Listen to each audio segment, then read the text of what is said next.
Next question is face کب reveal کرو گی؟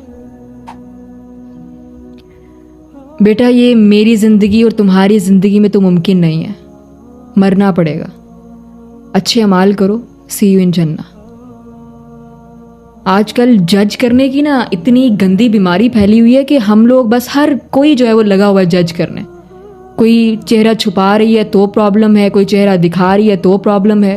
ایسی گھٹیا مینٹیلٹی رکھنے والے لوگ نا، انہوں نے ایک فریم سیٹ کیا ہوتا ہے اپنی گھٹیا مینٹیلٹی کے حساب سے، وہ ہر انسان کو اس میں ڈالتے جاتے ہیں.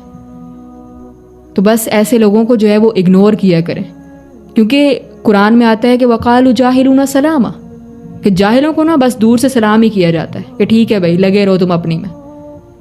کیونکہ ایسے لوگ جو ہوتے ہیں نا، ان کو آپ کچھ بھی ان کے سامنے ایویڈنس رکھ دیں، انہوں نے آپ کی بات ماننی نہیں. کیونکہ آپ سوئے ہوئے بندے کو تو جگا سکتے ہیں، لیکن جو سونے کی ایکٹنگ کر رہا ہے نا، اسے آپ جگا نہیں سکتے. جس نے پہلے سے ہی ٹھان لیا ہوا ہے کہ بھائی میں نے اپنی بات ہی قائم رکھنی ہے، تم چاہے کچھ بھی کر لو، ہم نے جو ہے وہ تمہاری بات نہیں ایکسیپٹ کرنی. تو ایسے لوگ بس ہر انسان کو ایک ہی زاویے سے دیکھتے ہیں. تو بس اگنور کریں انہیں. And as I always say, haters gonna hate, let them do their thing and we will do ours, inshallah.